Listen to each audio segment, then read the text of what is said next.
Welcome back to Stan the Camper Van. You'll remember in the last video we showed you the unboxing of this Nextbase dash cam, and today what we're going to do is we're going to install this piece of kit.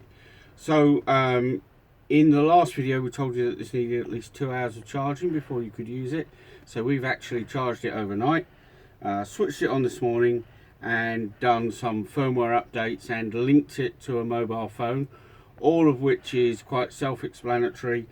Just follow the cues on the touchscreen of the dash cam itself, and it gives you a QR code to link to with your mobile phone, and does everything automatically for you. So the first thing obviously to do is to decide where you're going to place the thing. So we're going to place it up here behind the monitor for the reversing camera. And so the next thing to do is to decide whether or not you're going to stick it to the screen or whether you're going to go with a suction mount. So what we're going to do first is to go with the suction mount.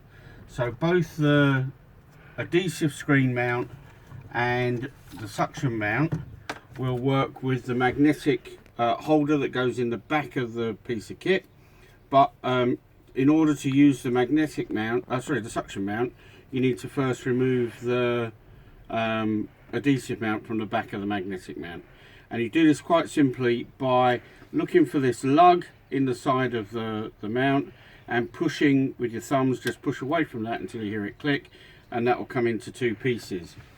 Next thing that you need to do is to get the suction mount, line up the little lugs like that, so that that little lug again will line up with that gap, and just gently push it in until you hear it click, and then that's in place and ready to go. Next thing to do is to just gently remove this little panel that says Nextbase on it. Okay, and that will enable you to line up the mount with the camera, and you can see that it's got these really strong magnets which actually pull it into place, and that clicks nicely into place like that. Then taking a piece of plastic off, just open up the suction mount, decide where you're going to mount the camera. So in our case we're going to put it just there to start with, and it's in place. Okay, remove it by just lifting the little lug on the suction mount and peeling it off of the windscreen. Okay, so we've already got the video memory card in that we showed you last time. So what we need to do now is to connect the power cable. Now, we told you before that this comes with a power cable to plug into a cigarette lighter. We're not actually going to use that. We're going to use a power cable which hardwires to the fuse box, and we're going to use this with this kit that we got from Amazon. Okay, and this kit from Amazon cost us 11 quid, which is a bit of a bargain. And so what we're looking for now is the power in, which is just there. It's got a little USB symbol on it. Get the cable the right way up and plug the power in like so, and then we can go back to mounting the camera on the windscreen like that. Okay, so now we've got the cable, and all we need to do is to get an implement. Here's one I prepared earlier, and just push the cable up behind the headlining of the truck like so.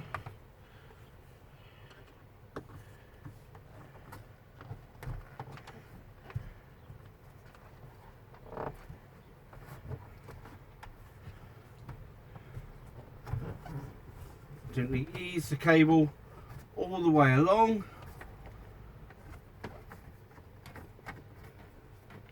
like so until we come to this corner. And now with a crafter, this pillar cover just unclips and then lifts out. It's got a little clip on the bottom that just lifts out. We place it out the way for a minute. And what we can do now is run the cable into there, The cable will now run down the A-pillar, and what we're going to have to do is we're going to have to take off the fuse box cover and a little plastic cover from this corner here.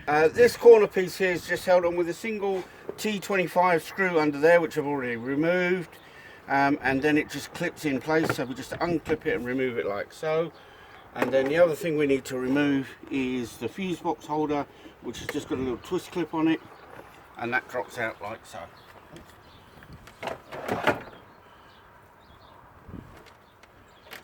So now what we can do is we can feed the cable down from the top. Now we've got the cable fed right down to the bottom, so the next thing to do is just to take this into place where it's going to run down behind this pillar cover. Make sure that you don't put the tape anywhere over the holes that the pillar cover clips into, obviously.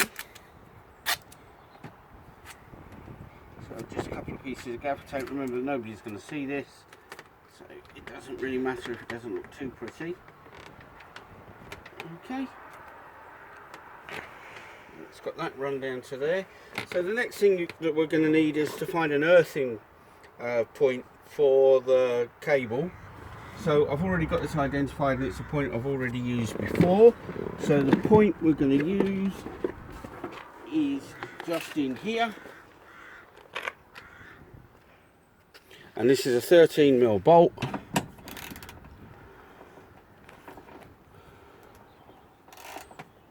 Which we're just going to remove like this.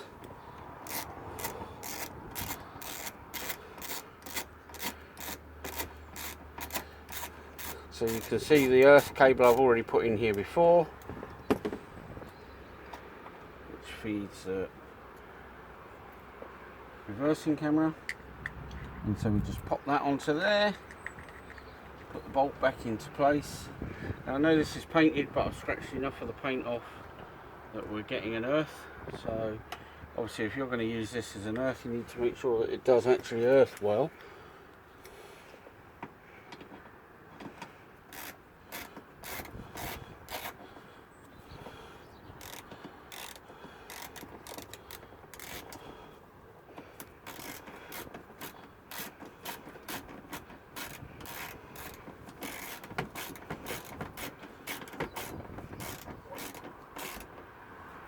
Get that up nice and tight to make sure that you've got a good earth.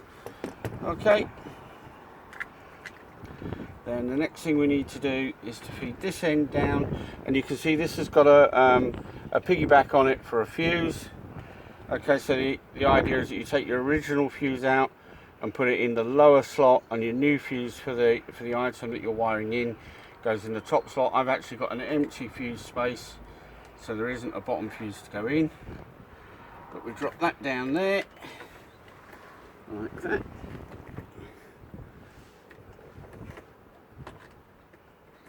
And then we just plug this in to this vacant fuse point, like so.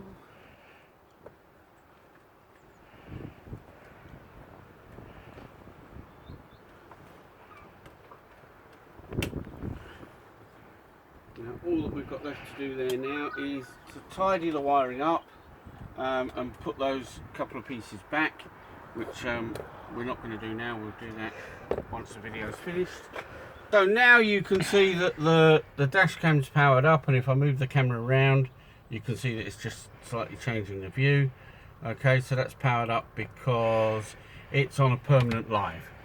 Okay, so if you wanted to turn that off for any reason, you'll have to switch it off. The reason I wired it on a permanent live is that it's got the parking sensor thing on it, so that it carries on recording after you've parked, so that it will record anything that happens in the truck while you're not there. So here we are then, we've refitted the piece of plastic after we've tidied up all of the wiring. Put that T25 screw back in. Then we just need to find the cover for the fuse box, which is here. This little lug fits in the groove at the bottom, and then we lift the thing up, put it up, and there we've got one Nextbase dash cam wired in. So now, just to finish off, this little lug needs pushing in at the bottom first, like so, and then it's a case of just lining up the little lugs up the side there like that into the square hole, push that up, tap it into place, and voila, the job's done. One Nextbase dash cam wired in, ready to go.